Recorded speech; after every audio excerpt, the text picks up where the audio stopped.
하나님 말씀 같이 함께 보겠습니다. 하나님 말씀은 사사기 6장 11절에서 24절까지 말씀입니다. 구약성경 370페이지에 있습니다. 사사기 6장 11절에서 24절까지 함께 같이 읽습니다. 여호와의 사자가 아비에셀 사람 요아스에게 속한 오브라에 이르러 상수리 나무 아래 앉으니라.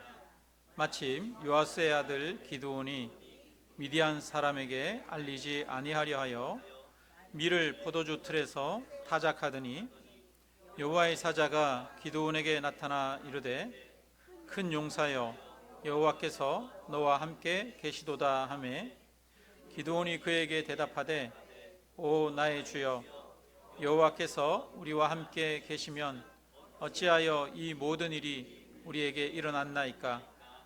또 우리 조상들이 일찍이 우리에게 이르기를 여호와께서 우리를 애굽에서 올라오게 하신 것이 아니냐 한 이 모든 이적이 어디 있나이까.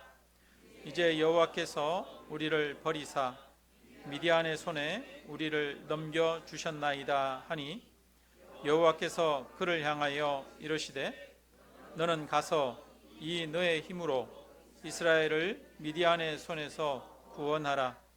내가 너를 보낸 것이 아니냐 하시니라. 그러나 기드온이 그에게 대답하되 오 주여 내가 무엇으로 이스라엘을 구원하리이까. 보소서 나의 집은 므낫세 중에 극히 약하고 나는 내 아버지 집에서 가장 작은 자니이다 하니 여호와께서 그에게 이르시되 내가 반드시 너와 함께 하리니 내가 미디안 사람 치기를 한 사람을 치듯 하리라 하시니라. 그에게 대답하되 만일 내가 주께 은혜를 얻었사오면 나와 말씀하시니가 주 되시는 표징을 내게 보이소서. 내가 예물을 가지고 다시 주께로 와서 그것을 주 앞에 드리기까지 이곳을 떠나지 마시기를 원하나이다 하니 그가 이르되 내가 너 돌아올 때까지 머무르리라 하니라.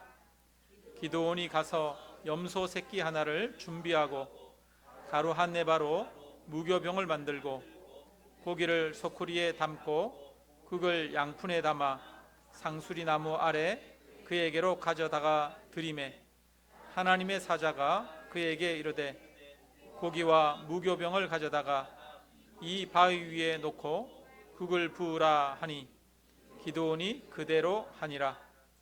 여호와의 사자가 손에 잡은 지팡이 끝을 내밀어 고기와 무교병에 대니 불이 바위에서 나와 고기와 무교병을 살랐고 여호와의 사자는 떠나서 보이지 아니한지라. 기드온이 그가 여호와의 사자인 줄을 알고 이르되 슬프도소이다. 주 여호와여 내가 여호와의 사자를 대면하여 보았나이다 하니 여호와께서 그에게 이르시되 너는 안심하라. 두려워하지 말라. 죽지 아니하리라 하시니라. 기드온이 여호와를 위하여 거기서 제단을 쌓고 그것을 여호와 샬롬이라 하였더라. 그것이 오늘까지 아비에셀 사람에게 속한 오브라에 있더라. 아멘. 이스라엘 백성들이 하나님 보시기에 악을 행했습니다. 하나님께서 이번에는 미디안을 들어서 이스라엘을 치셨습니다. 미디안과 아말렉 동방 사람들이 이스라엘을 괴롭혔습니다. 이스라엘이 파종을 하고 나면 미디안과 아말렉 동방 사람들이 메뚜기 떼처럼 올라와서 그들이 파종해 놓은 것을 다 먹어버렸습니다. 이 아말렉 사람들은 유목민들이거든요. 그러니까 유목민들의 수도 많은데 그들이 또 짐승들을 많이 키우고 있잖아요. 그러니까 그 짐승들이 다 들어와서 이스라엘의 여러 가지 풀들이나 심어놓은 곡식을 다 먹어버리는 거죠. 그래서 이스라엘은 궁핍함이 심했습니다. 이스라엘은 고통 중에 하나님께 부르짖었습니다. 그 부르짖음을 들으신 하나님께서 이스라엘을 구원하십니다. 이스라엘을 구원하기 위한 그 하나님의 계획은 오늘 본문에서 실행되어지고 있습니다. 그러면 하나님의 구원이 어떻게 이루어지는지를 한번 보겠습니다. 11절에서 13절까지 다시 한번 같이 읽습니다. 여호와의 사자가 아비에셀 사람 요아스에게 속한 오브라에 이르러 상수리 나무 아래 앉으니라. 마침 요아스의 아들 기드온이 미디안 사람에게 알리지 아니하려 하여 밀을 포도주 틀에서 타작하더니 여호와의 사자가 기드온에게 나타나 이르되 큰 용사여 여호와께서 너와 함께 계시도다 하매.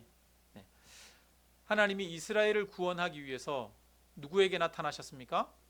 기드온에게 나타나셨습니다. 이스라엘을 구원하는데 한 사람에게 하나님이 나타나십니다. 하나님은 한 사람을 세워서 그를 통해서 일하시고 역사하십니다. 그래서 성경에서는 하나님께서 이렇게 한 사람을 통해서 일하시는 것을 지속적으로 기록해 놓고 있습니다. 아담과 하와가 타락했을 때 온 세상에 죄가 가득했습니다. 그래서 하나님께서는 세상을 쓸어버리고 노아 한 사람만을 남겨두었습니다. 그런데 세상을 다 쓸어버려도 다시 세상을 만들어도 세상은 여전히 악해졌습니다. 그래서 하나님이 선택하신 방법은 아브라함을 부르시는 것이었습니다. 아브라함 한 사람을 세워서 그를 통해서 한 민족을 이루고 그를 통해서 하나님의 역사들을 이루어 가십니다. 오늘 본문에서 이스라엘이 고통 중에 부르짖으니까 하나님의 사자가 찾아와서 기드온을 만나십니다. 이스라엘 백성들이 애굽에서 고통 중에 부르짖을 때 하나님은 모세 한 사람을 세우십니다. 온 세상이 죄로 가득할 때 하나님은 예수 그리스도 한 분을 보내셔서 이 세상을 구원하십니다. 이처럼 하나님은 한 사람을 통해서 일하십니다. 그 하나님께서 오늘 여러분 한 사람을 부르고 계십니다. 하나님은 우리 한 사람 한 사람을 통해서 일하실 것입니다. 이것을 믿으시기를 주님의 이름으로 축원합니다. 아브라함이 갈대아 우르에서 가나안 땅으로 왔습니다. 그러나 그는 믿음이 연약한 사람이었습니다. 기근이 들자 애굽으로 내려가고 아내를 동생이라고 속였습니다. 아브라함은 하나님을 온전히 신뢰하지 못하고 어려움이 닥치자 자신의 수단과 방법으로 어려움을 헤쳐가려던 그런 사람이었습니다. 하나님은 믿음이 연약한 아브라함을 훈련시키십니다. 아내를 빼앗긴 아브라함에게 다시 아내를 되찾아 주십니다. 하나님이 그를 지키신다는 것을 보여주십니다. 아브라함은 아들이 없습니다. 그래서 양자를 세워서 상속을 하려 할 때 내 몸에서 날 자가 너의 씨가 되리라 말씀하십니다. 아브라함은 하갈이라고 하는 후처를 들여서 그를 통해 이스마엘이라고 하는 아들을 낳습니다. 그런데 나이 99세가 되어서 다시 하나님께서 그에게 나타나셔서 너의 몸에서 날 자, 또 사라의 몸에서 날 자가 너의 후손이 되리라 라고 말씀하십니다. 하나님은 약속대로 90세에 사라의 나이 90세에 아브라함 나이 100세에 이삭을 낳게 하셨습니다. 이런 모든 과정들은 하나님이 아브라함의 믿음을 성장시켜 가시는 과정입니다. 하나님은 아브라함의 믿음을 테스트하십니다. 모리아산에서 이삭을 바치라고 하시죠.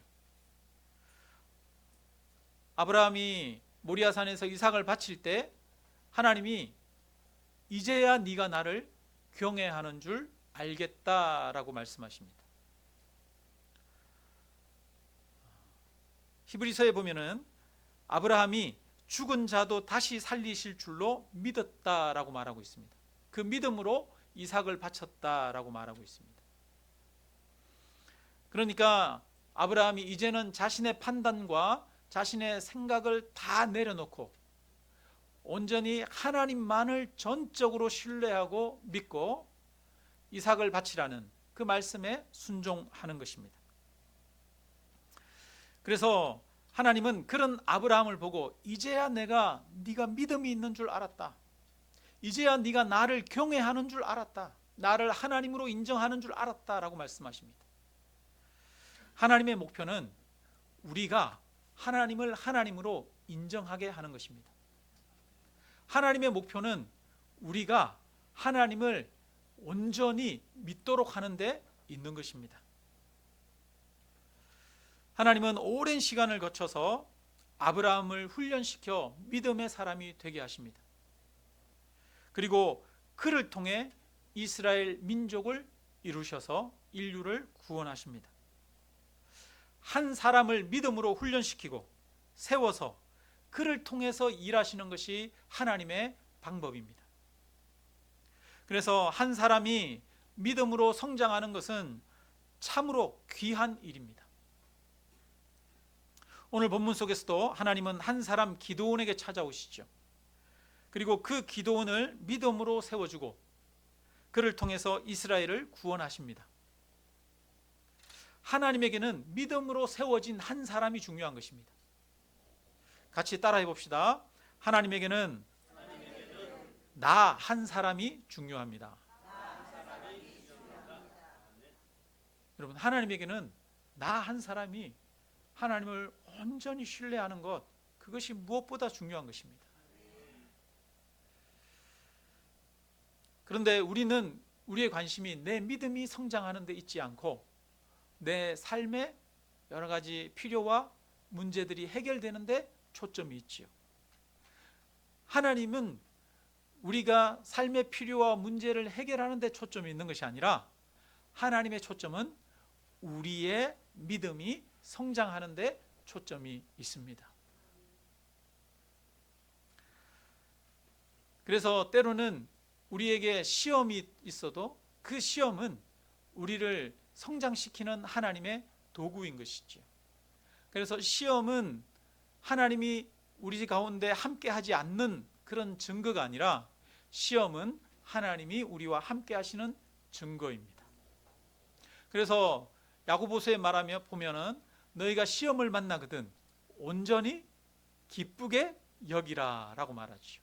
왜 그렇습니까? 그 시험을 통해서 하나님이 나의 믿음을 연단해 가시고 성장시켜 가시기 때문입니다. 자, 오늘 본문에서 하나님의 사자가 기드온에게 찾아오실 때 기드온은 밀을 포도주 틀에서 타작하고 있었습니다. 우리 12절을 한번 읽어볼까요? 12절 같이 읽습니다. 여호와의 사자가 아비에셀 사람 요아스에게 속한 11절입니다. 요아스 아브라함에게 이르러 상수리 나무에 앉으니라. 마침 요아스의 아들 기드온이 미디안 사람에게 알리지 아니하려 하여 밀을 포도주 틀에서 타작하더니. 여기 보면 기드온이 어떤 사람인지를 좀 알 수가 있습니다. 기드온이 지금 밀을 타작하고 있는데요, 밀을 타작할 때는 바람이 좀 잘 불고 그 다음에 넓게 개방된 장소에서 밀을 타작하는 것이 맞습니다. 저도 어릴 때 시골에서 아버지가 맨날 들에서 일을 시키셔가지고 타작할 때마다 같이 나가서 도와드렸거든요. 초등학교 1학년 이때부터 타작할 때 이 볕단 묶어 놓은 거 있으면 볕단 끌고 와서 이제 갖다 드리고, 그거 이제 탈곡을 하고 경운기에 이렇게 해서 탈곡기 연결해서 탈곡을 하고 나면 그 또 집단을 묶어 가지고 놓으면 그 집단 또 한쪽에다가 갖다가 쌓아 놓고 그런 일들을 하거든요. 그런데 이 탈곡을 하다 보면 먼지가 엄청나게 많이 납니다. 게다가 이 볕단 이런 거에 그 부서진 이런 조각들 이런 거 있죠. 그런 거를 뭐라고 하는지를 정확하게 모르겠습니다. 저희 시골에서는 탑색이라고 하는 말을 썼거든요. 쓸모없는 이런 것들을 탑색이라고 하는 말로 그렇게 쓰는 방언이 있습니다. 근데 이제 그런 어떤 조각들이 옷 안으로 들어가고 몸 안으로 들어가잖아요. 그러면 따갑죠. 그 따갑다는 말을 저희 시골에서는 까끄랍다 이런 말로 썼었어요. 사투리, 경상도 사투리로 까끄랍다 이런 말을 썼는데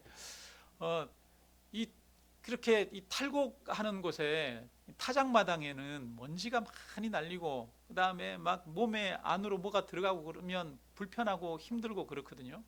그러니까 바람이 한쪽 방향으로 이렇게 불어주면 좋습니다. 먼지가 날아가고 또 그런 먼지들이 자기한테 오지 않게 되죠. 그러니까 개방적인 장소에 바람 잘 부는 데서 넓은 곳에서 탈곡하는 게 맞아요. 그런데 지금 이 기드온이 어디서 탈곡을 하고 있습니까? 포도즙 틀에서. 포도즙 틀은 포도를 이렇게 따가지고 담아놓고 그거를 막 밟아가지고 그렇게 해서 거기서 액이 나오게 해서 그걸로 포도주를 만들죠. 그러면 거기에는 이물질이 안 들어가야 될 거 아니에요.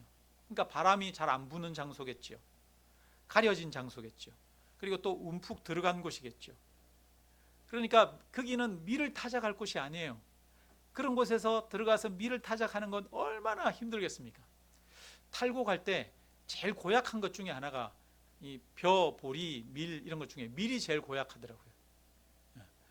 그런데 그 밀을 지금 거기 포도즙 틀에서 탈곡을 하고 있어요. 왜요? 미디안이 무서워서. 미디안 사람들에게 발각이 되거나 들키면 곡식도 빼앗기고 뿐만 아니라 잘못하면 생명도 부지하기 힘들 수 있으니까 몰래 숨어서 지금 탈곡을 하고 있습니다. 그런데 하나님의 사자가 나타났어요. 그래가지고 하나님의 사자가 기드온에게 부릅니다. 기드온에게 뭐라고 말합니까? 한번 12절인가요? 같이 있습니다. 여호와의 사자가 기드온에게 나타나 이르되 큰 용사여 여호와께서 너와 함께 계시도다 하매, 여호와의 사자가 나타나가지고 큰 용사여 여호와께서 너와 함께 하시도다 이렇게 말하진 않았을 것 같아요. 기드온이 막 일하고 있는데 큰 용사여 그러면서 확 불렀을 것 같아요. 기드온이 얼마나 깜짝 놀랐을까요? 그죠? 들키지 않으려고 숨어서 일하는데 누가 갑자기 기드온을 확 부르는 거예요. 그러니까 깜짝 놀랐겠죠. 아마 시급했다 이런 말을 할지도 모르겠습니다. 그런데 이 하나님의 사자가 부르는 말이 뭐냐 하니까 큰 용사여라고 부르고 있어요. 지금 기드온은 큰 용사인 것 같습니까? 아닙니까? 기드온은 안 그렇죠. 기드온은 지금 겁도 많고 아주 평범한 그런 소시민 아닙니까? 그런데 하나님은 그를 큰 용사라고 부르고 계십니다. 기드온의 현재 모습과는 전혀 어울리지 않는 이야기를 하고 있는 겁니다. 지금 기드온은 찌질한 모습이고 또 두려움에 빠져 있는 그런 사람인데 큰 용사라고 부릅니다. 하나님이 아브라함을 부르셨어요. 갈대아 우르에서 그를 부르시고 하나님께서 아브라함에게 축복을 하십니다. 창세기 12장에 보니까 내가 너로 큰 민족을 이루고 내게 복을 주어 내 이름을 창대하게 하리니 너는 복이 될지라. 너를 축복하는 자에게는 내가 복을 내리고 너를 저주하는 자에게는 내가 저주하리니 땅의 모든 족속이 너로 말미암아 복을 얻을 것이라 이렇게 말씀하십니다. 그러면 이 축복의 내용은 지금 아브라함의 현실과 맞는 이야기입니까? 동떨어진 이야기입니까? 내가 너로 큰 민족을 이루고 너의 이름을 창대하리라 하게 하리라 말씀하셨는데 아브라함은 나이 75세가 되도록 자식이 없어요. 지금 현실은 너무 하나님의 약속과는 동떨어진 그런 약속입니다. 지금 기드온에게 주어진 현실은 큰 용사가 아니에요. 그런데 하나님은 그를 향해서 큰 용사라고 이야기하고 계십니다. 당시 아브라함은 갈대아 우르, 그 당시에 가장 큰 도시에서 가나안 땅으로 이주해 왔습니다. 자기 가족들만 이주해 온 겁니다. 우리나라로 따지면 저기 서울의 강남 한복판에 넉넉한 곳에서 살다가 저 강원도 산골로 이사 간 거랑 마찬가지입니다. 그런데 강원도 산골로 다 망해가지고 이사 갔는데 하나님이 말씀하시는 거예요. 내가 너로 큰 민족을 이루고 너의 이름을 창대하게 하리라 이렇게 말씀하시는 겁니다. 하나님은 전혀 어울리지 않는 이야기를 하고 계십니다. 기도원이 상상하지 못하고 예상하지 못한 것들을 말씀하시는 것이죠. 또한 하나님은 지금 저와 여러분이 상상하지 못하는 것을 저와 여러분에게도 말씀하시는 줄로 믿습니다. 하나님은 우리가 알지 못하는 것, 우리가 상상하지 못하는 것을 저와 여러분을 향해 계획하고 계십니다. 내가 볼 때는 내가 별 볼 일 없어 보일지 모르지만 하나님은 그런 우리들을 통해서 놀라운 계획들을 가지고 계십니다.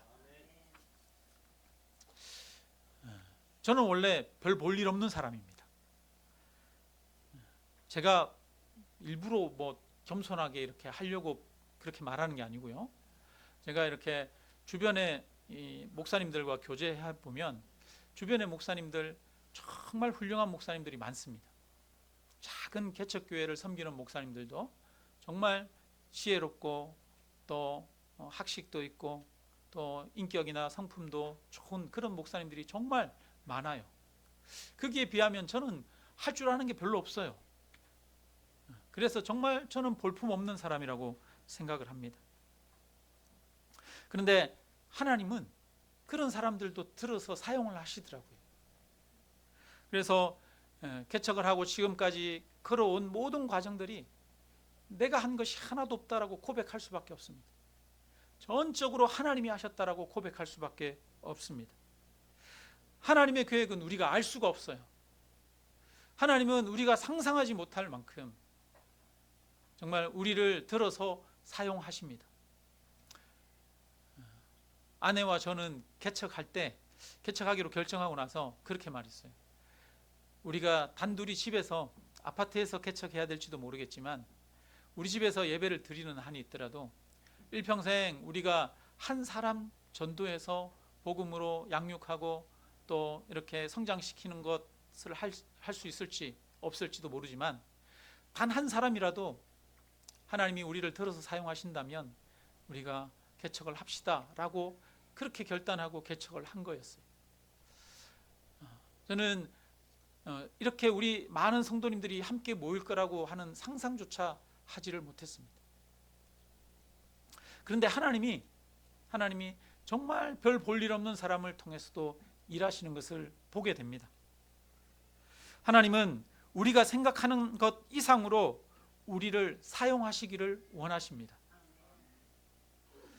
하나님은 저와 여러분이 아무 보잘것없지만 아무 보잘것없는 자들도 사용하기를 원하시는 줄로 믿습니다. 그러기 위해서 우리에게 필요한 것이 한 가지 있습니다. 그것은 하나님을 믿는 믿음입니다. 우리 13절을 같이 읽겠습니다. 13절 기도원이 그에게 대답하되 오 나의 주여 여호와께서 우리와 함께 계시면 어찌하여 이 모든 일이 우리에게 일어났나이까? 또 우리 조상들이 일찍이 우리에게 이르기를 여호와께서 우리를 애굽에서 올라오게 하신 것이 아니냐 한 그 모든 이적이 어디 있나이까? 이제 여호와께서 우리를 버리사 미디안의 손에 우리를 넘겨 주셨나이다 하니. 지금 기도원은 하나님께서 함께하고 계신다는 것을 알지 못합니다. 뭐라고 말합니까? 나의 주여 여호와께서 우리와 함께 계시면 어찌하여 이런 일들이 일어났습니까? 우리가 미디안으로부터 이렇게 고통을 당하고 있습니까? 우리가 이런 고난을 겪고 있는 것은 하나님이 우리와 함께 하지 않는 증거가 아닙니까? 하나님이 우리를 미디안에게 버리지 않으셨습니까? 이렇게 이야기를 하고 있습니다.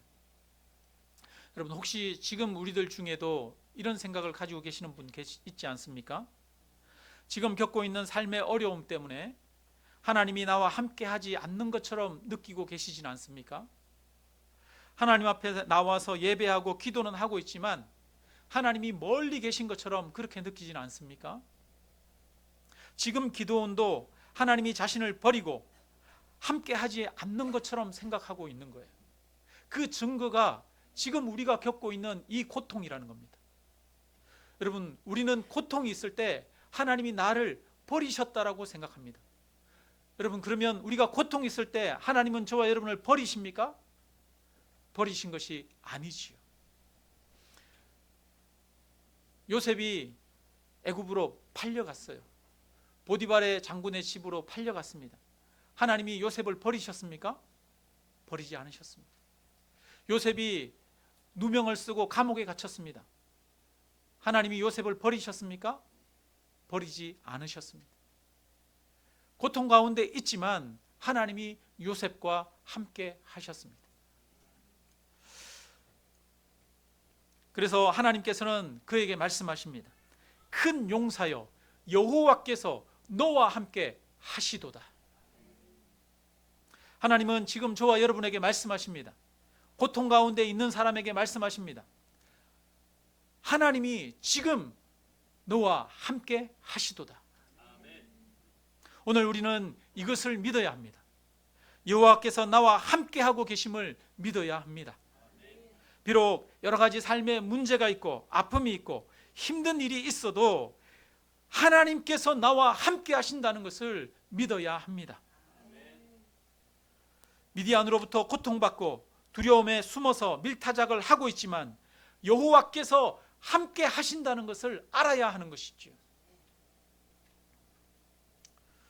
그래서 제일 먼저 기드온에게 오셔서 하시는 말씀이 여호와께서 너와 함께 하시도다 라고 하는 말씀입니다. 우리 14절 같이 읽겠습니다.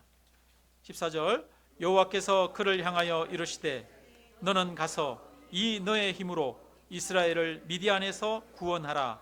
내가 너를 보낸 것이 아니냐 하시니라. 이번에는 너의 힘으로 이스라엘을 미디안에서 구원하라고 말합니다. 지금 미디안이 무서워서 포도즙 틀에서 탈곡을 하고 있는데 그런 사람에게 너의 힘으로 이스라엘을 구원하라라고 말합니다. 기드온 입장에서는 도저히 할 수 없는 일이지요. 그러자 기드온이 말합니다. 다음 구절 같이 읽겠습니다. 주여, 내가 무엇으로 이스라엘을 구원하리이까? 보소서, 나의 집은 므낫세 중에 극히 약하고 나는 내 아버지 집에서 가장 작은 자니이다 하니, 기드온이 나는 못한다라고 말합니다. 나는 아무 힘도 없다고 말하지. 나는 내 아버지 집에서 가장 작은 자인데 어떻게 내가 이런 일을 할 수 있겠습니까? 사실 이것이 정말 맞는 말입니다. 기드온의 힘으로는 절대로 못하는 일이지요. 그런데 하나님은 할 수 있다고 하십니다. 16절을 같이 읽습니다. 여호와께서 그에게 이르시되 내가 반드시 너와 함께 하리니 내가 미디안 사람 치기를 한 사람을 치듯 하리라 하시니라. 미디안 사람 치기를 한 사람 치듯 하리라 말씀하십니다. 자신의 힘으로는 죽었다 깨나도 할 수 없는 일인데 하나님이 함께 하셔서 하게 하시겠다는 겁니다. 우리가 아이들이 자전거 타고 이렇게 연습할 때 보면 아이들이 처음 자전거를 배울 때 부모님들이 이렇게 자전거를 뒤에서 잡아주잖아요. 그런데 아이들은 넘어질까 봐 두려워합니다. 뒤에서 꽉 잡고 있지만 걱정하지 말고 페달을 밟으라고 해도 아이는 무서워하지요. 우리도 마찬가지인 것 같습니다. 하나님이 저와 여러분 뒤에서 우리를 붙잡고 계시고 우리와 함께하고 계시는데도 여전히 우리는 두려워하고 염려하며 살아갑니다. 하나님은 그런 우리에게 말합니다. 내가 반드시 너와 함께하리니, 반드시라고 말씀하고 있습니다. 네가 미디안을 한 사람 치듯 하리라. 하나님이 이렇게 말씀하셨는데 또 질문합니다. 17절 같이 읽습니다. 기드온이 그에게 대답하되 만일 내가 주께 은혜를 얻었사오면 나와 말씀하신 이가 주 되시는 표징을 내게 보이소서. 나와 지금 말하는 당신이 도대체 누구길래 내가 당신 말을 믿어야 됩니까? 이런 이야기를 하는 거예요. 나와 말하고 있는 당신이 하나님이십니까? 주님이십니까? 이렇게 묻는 거지요. 기드온이 믿음이 있습니까? 믿음이 없습니까? 믿음이 없어요. 기드온이 여전히 두려워하고 염려하고 자신의 힘을 의지하는 것이죠. 그래서 지금 나와 말하고 있는 당신이 누군지 내가 확인해 봐야 겠다라고 말합니다. 그래서 집으로 급히 가서 염소를 잡아서 가져오고 또 염소를 삶아서 그 물을 가져오고 그 다음에 떡을 구워서 가져왔습니다. 그리고 그것을 제물로 드립니다. 그러자 여호와의 사자가 바위 위에 그것을 놓으라고 하죠. 그리고 지팡이를 내밀어 그 끝을 제물에 대니까 바위에서 불이 나와서 그 제물을 살라 버립니다. 그제야 기드온은 자신과 대화한 분이 하나님이시라는 사실을 알게 된 것이죠. 그래서 내가 여호와의 사자를 대면하여 보았다 이렇게 말하며 슬프도소이다 이렇게 말해요. 왜 슬프도소이다라고 말합니까? 자기가 하나님을 봤으니까 죽을 거라고 생각했던 거죠. 그러자 하나님이 다시 말씀하십니다. 뭐라고 말씀하십니까? 두려워 말라. 죽지 아니하리라 하시니라. 이렇게 하나님은 미디안에게, 이 기드온에게 끊임없이 내가 너와 함께 하리라 말씀하시고, 또 말씀하시는 이가 누구신지를 보여주시는 거지. 그런데도 여전히 기드온은 믿음이 없습니다. 그 뒤에 나오는 내용들을 보면 기드온에게 하나님이 말씀하시죠. 너는 미디안과 나가서 싸우라. 내가 미디안을 너에게 넘겨주겠다라고 말씀하십니다. 그러자 기드온이 하나님 앞에 다시 요청합니다. 하나님, 정말 미디안을 저의 손에 넘기시려거든 저의 기도를 들어주십시오. 온 땅에는 다 이슬이 내리고 어디에는 요 양틀 위에만은 이슬이 내리지 않게 해주십시오. 이렇게 기도를 해요. 그렇게 했더니 실제로 그 다음날 양틀에만 이슬이 내리지 않아요. 그러면 하나님이 천지 만물을 다스리시고 통치하시는 분인 게 드러났지 않습니까? 그럼 어떻게 온 땅에는 다 이슬이 내리고 요 한 군데만 이슬이 안 내릴 수 있습니까? 하나님은 놀라운 이적과 기적을 행하시는 분이라는 것이 드러났습니다. 그 하나님이 미디안을 기드온에게 넘기신다고 약속하셨어요. 그러면 믿을 만하잖아요. 그런데 또 어떻게 합니까? 하나님, 한 번만 더 제가 하나님 앞에 제가 기도합니다. 오늘은 온 지면에는 다 이슬이 내리지 않고 요 양털 있는 데만 이슬이 내리게 해주십시오. 이렇게 기도를 하는 거예요. 그렇게 하고 나서 그 다음에 이 기드온이 전쟁터에 나가게 되는 것이지요. 전쟁터에 나갈 때 하나님이 기드온에게 명령하십니다. 이스라엘 병사가 23,000명이 모였는데 그 중에 두려워 떠는 자, 결혼한 지 얼마 안 되는 사람들 다 돌려보내라 라고 말하죠. 그리고 10,000명이 남았는데 그 중에서 또 300명만 남기시고 다 보내라고 하십니다. 왜 하나님이 300명만 남기라고 하셨겠습니까? 기드온의 믿음을 시험하시는 거죠. 하나님이 아브라함에게 말합니다. 백세에 준 그 아들 이삭을 너는 모리아 산에 가서 나에게 제물로 바치라 라고 말합니다. 하나님이 아브라함의 믿음을 보시는 것입니다. 이삭을 통해서, 사라를 통해서 주는 그 아들이 약속의 자녀가 될 거라고 하는 그 하나님의 약속을 굳게 믿고 있는지를 보는 것이죠. 그래서 아브라함이 이삭을 잡으려고 할 때 내가 이제야 네가 나를 경외하는 줄 알았다는 것이지. 하나님이 기드온에게 300명만 남기고 다 돌려보내라고 말해요. 무슨 말입니까? 너의 힘을 의지하지 말고 하나님만 전적으로 신뢰하라는 것이지요. 너는 하나님만 온전히 신뢰하면서 이 전쟁에 나갈 수 있느냐는 것입니다. 그리고 기드온이 300명만을 남겼을 때 하나님은 그 300명을 통해서 미디안을 물리치시고 이스라엘을 구원하십니다. 하나님이 마지막까지 하시는 것은 무엇이냐? 기드온의 믿음을 보시는 거죠. 기드온이 자기 힘을 의지하지 않고 오직 하나님이 주시는 힘과 능력만을 의지해서 전쟁에 나아가는 그 믿음을 보시는 것입니다. 하나님은 오늘도 저와 여러분을 연단하고 성장시키기를 원하십니다. 하나님이 우리에게 원하시는 것은 우리가 우리의 삶의 문제가 해결되는 데 있는 것이 아니라 우리의 삶의 여러 가지 어려움과 힘들고 또 아프고 또 고통스러운 것들을 통해서도 우리가 전적으로 하나님만 의지하기를 원하십니다. 그래서 한 사람이 믿음으로 온전히 서게 되면 하나님은 그 한 사람의 믿음을 통해서 놀라운 역사들을 이루시는 것이지요. 말씀을 마칩니다. 오늘 본문 내용은 하나님이 이스라엘을 구원하기 위해서 기드온 한 사람을 찾아오시고 그를 믿음으로 세우는 과정을 보여주고 계십니다. 하나님이 우리에게 원하시는 것은 무엇입니까?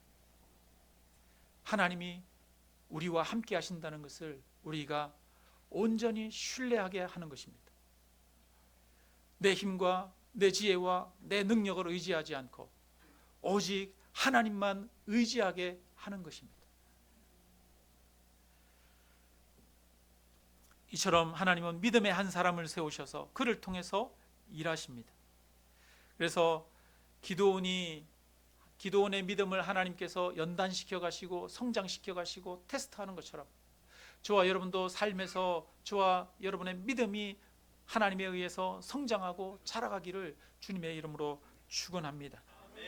그래서 우리는 아무 능력이 없는 것 같아도 하나님은 우리와 함께하고 계셔서 우리가 하나님을 온전히 신뢰하게 될 때 하나님은 우리가 상상할 수 없는 계획들을 가지고 계십니다.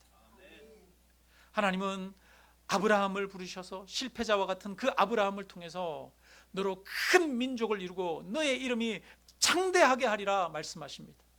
하나님은 두려워 떨며 포도주 틀에서 탈곡을 하고 있는 기드온에게 큰 용사여라고 말씀하고 계십니다.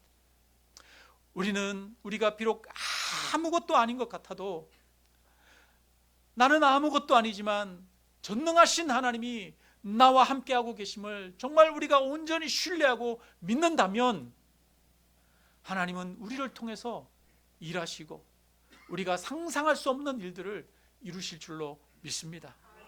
그래서 이 믿음이 자라가고 성장하는 그런 우리 모두가 되시기를 주님의 이름으로 축원합니다.